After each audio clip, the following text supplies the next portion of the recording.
또 내게 이르시되 너는 이 모든 뼈에게 대언하여 이르기를 너희 마른 뼈들아 여호와의 말씀을 들을지어다. 주 여호와께서 이 뼈들에게 말씀하시기를 내가 생기로 너희에게 들어가게 하리니 너희가 살리라.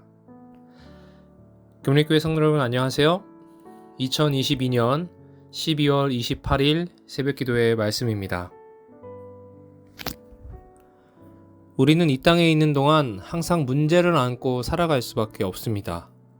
삶의 계곡을 지날 수밖에 없지만 우리 앞에 찾아올 수밖에 없는 그 계곡을 정말 잘 지나가고 싶지 않으신가요? 그렇다면 우리의 관심사를 바꿔야 합니다.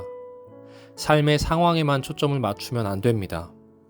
문제 해결을 위해서만 애쓰지 말고 그 문제를 통해 주님의 관심사로 돌아가 우리의 내면 세계와 우리의 믿음을 돌아보고 그것을 위해 기도하는 계기로 삼는 것이죠. 이것이 시대의 소망 47장을 통해 주님이 우리에게 주시는 교훈입니다. 주님은 삶의 문제가 아니라 믿음에 대해 말씀하십니다. 귀신 들린 것이 문제가 아니고 병이 문제도 아닙니다. 그러면 주님이 말씀하시는 믿음은 어떤 믿음일까요? 그저 의심의 반대말일까요? 그저 문제를 해결하는 방법일까요? 많은 그리스도인들의 마음속에는 믿음이 문제 해결을 위한 수단으로 자리 잡고 있습니다. 이런 생각의 문제는 바로 자기중심적인 신앙 이기주의입니다. 이것은 미신과 다를 바가 없는 것이죠. 본문을 좀 더 자세히 볼까요? 아이 아버지가 하실 수 있거든 우리를 불쌍히 여기사 도와주옵소서라고 간청합니다. 이 얼마나 처절한 상황입니까? 그런데 그 상황에서 주님은 할 수 있거든이 무슨 말이냐, 믿는 자에게는 능히 하지 못할 일이 없느니라 라고 책망하십니다. 주님의 평소 모습과 너무 다르지 않습니까?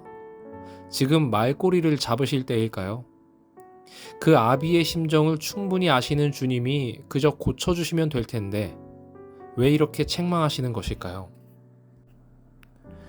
그때 아이의 아버지가 소리를 지릅니다. 내가 믿나이다. 나의 믿음 없는 것을 도와주소서. 결과적으로 예수님은 아이를 고쳐주셨습니다. 왜 그러셨을까요? 우리는 이걸 이해하기 위해 마가복음에 나타난 다른 사건들을 눈여겨보아야 합니다. 이와 비슷한 사건을 우리는 이미 살펴보았죠. 바로 수로보니게 여인의 딸입니다. 수로보니게 여인이 와서 고쳐달라고 할 때 주님은 이렇게 말씀하셨죠. 자녀의 떡을 취하여 개들에게 던짐이 마땅치 아니하니라. 이 역시 얼마나 가혹한 말씀입니까? 그런데 그 여인은 그냥 물러가지 않고 주여 옳소이다마는 상 아래 개들도 아이들이 먹던 부스러기를 먹나이다 라고 대답했습니다. 도대체 주님이 왜 이렇게 가혹한 말씀을 하시는 걸까요? 이유는 그 여인과 그 아버지를 시험하시는 것입니다.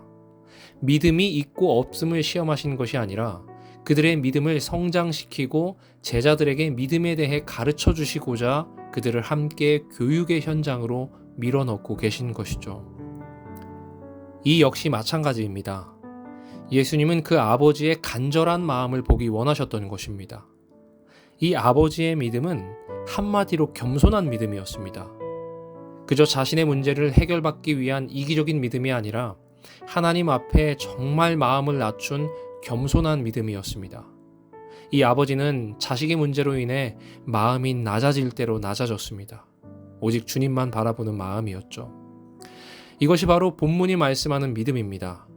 우리에게 바로 이런 믿음이 필요하다고 말씀하시는 것이죠. 주님께 내 모든 것을 보여드리는 믿음, 주님을 의지하는 믿음, 주님이 도와주시지 않으면 죽을 수밖에 없는 존재임을 인정하는 겸손한 믿음입니다. 여러분은 지금 문제 가운데 있습니까? 그렇다면 주님께 나아가 엎드리십시오. 믿음이 부족해도 괜찮습니다. 의심이 생겨도 괜찮습니다. 안 믿어지는 그 마음까지도 주님 앞에 내어 드리십시오. 그리고 주님 앞에 마음을 비우세요. 이렇게 문제 앞에 마음을 낮추고 겸손히 하나님 앞에 나아가면 하나님이 우리의 성품을 바꾸십니다. 바로 여기에 주님의 목적이 있습니다. 문제에 직면하면 자신의 진짜 모습을 알 수 있습니다. 이를 갈며 천방지축 뛰어다니고 원망을 더 키워내는 사람이 있는 반면 이 아이의 아버지와 수르보니게 여인처럼 주님 앞에 나와 겸손히 엎드리는 사람이 있습니다.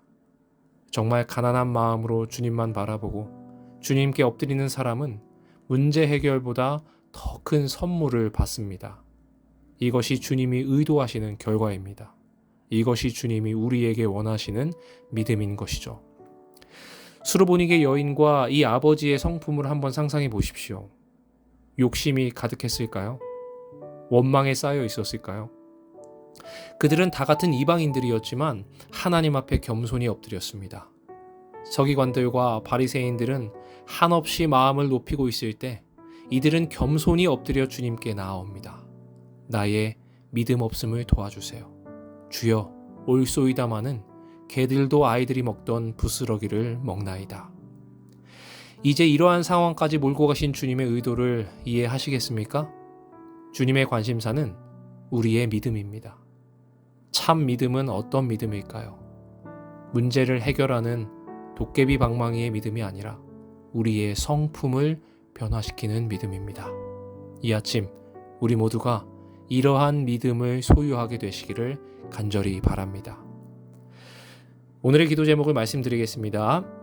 계속해서 우리 교회 환우들을 위해서 기도해 주시고 남집사님들을 위해서 기도해 주시되 오늘은 최진국, 한충민 집사님을 위해서 기도해 주시기 바랍니다. 또한 매주 수요일 진행되는 제자훈련 그리고 기도 모임을 위해서 기도해 주시고 개인의 기도 제목과 코로나 회복 그리고 우리 성도님들의 건강을 위해서 이 아침 함께 기도하도록 하겠습니다.